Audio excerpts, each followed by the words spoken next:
MLA Lasya Nanditha మృతి కేసులో కీలక విషయాలు వెలుగులోకి వచ్చాయి. యాక్సిడెంట్ జరిగిన టైంలో కారులోనే ఉన్న ఆకాష్ ప్రాణాలతో బయటపడగా అతని స్టేట్మెంట్ ను రికార్డ్ చేశారు పోలీసులు. అసలు ప్రమాదం ఎలా జరిగింది, ఎవరి తప్పు వల్ల జరిగింది అనే విషయాలు అడిగి తెలుసుకున్నారు. అటు ఆకాష్ ఏం చెప్పాడంటే, అత్యాధునికమైన టెక్నాలజీతో ఫెర్టిలిటీ ట్రీట్మెంట్ అందిస్తోంది మెడిసి ఐవీఎఫ్. ఫిబ్రవరి 23 తెల్లవారుజాము 4:30 గంటల సమయంలో BRS MLA Lasya Nanditha Sangareddy Patancheru ORR పై కారులో ఆకాష్ తో కలిసి వస్తున్నారు. ఇద్దరు ముందు సీట్లోనే కూర్చున్నారు. అయితే ఎమ్మెల్యే ప్రాణాలు కోల్పోగా ఆకాష్ మాత్రం బయటపడ్డాడు.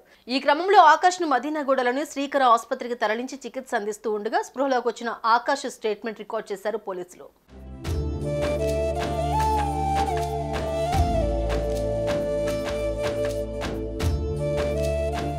పోలీసుల స్టేట్మెంట్లో పోలీసులకు ఆకాష్ కీలక విషయాలు వెల్లడించాడు.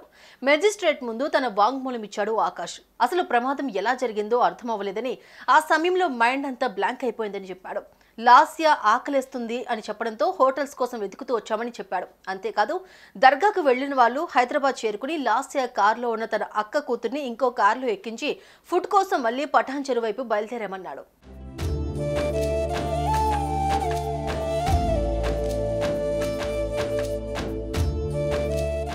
అసలు యాక్సిడెంట్ సీన్ ఏమాత్రం గుర్తులేదని చెప్పాడు ఆకాష్. ట్రక్ ను ఢీకొట్టగానే మైండ్ అంతా బ్లాంక్ అయిందని తెలిపాడు. కాగా ఈ ఘటనపై పటాన్చెరు డీఎస్పీ స్పందించారు. ఆకాష్ నిర్లక్ష్యం వల్ల ఈ ప్రమాదం జరిగిందన్నారు. ముందు వెళ్తున్న వాహనాన్ని ఢీకొట్టి కంట్రోల్ అవ్వలేక లెఫ్ట్ సైడ్ రైలింగ్ కి ఢీకొట్టారని అన్నారు. ప్రమాదం కంటే ముందే కారు ముందు పార్టులు పగిలి కింద పడిపోయి ఉన్నాయని, అటు నిర్లక్ష్యం ఇటు అతివేగంగా నడపడం వల్లే ప్రమాదం జరిగిందని క్లారిటీ ఇచ్చారు.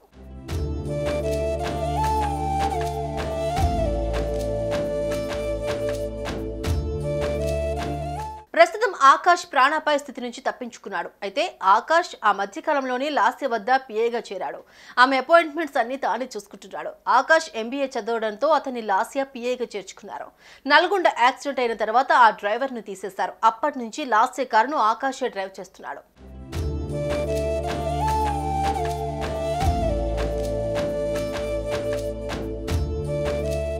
డ్రైవర్ ను మార్చారు, అయినా ప్రమాదం తప్పలేదు. తెల్లవారుజామున అసలు ఎందుకు ఫుడ్ కోసం అంత దూరం వెళ్లారో అర్థం కాని పరిస్థితి. ఈ కేసులో మరిన్ని వివరాలు తెలిస్తేనే క్లారిటీ వస్తుంది.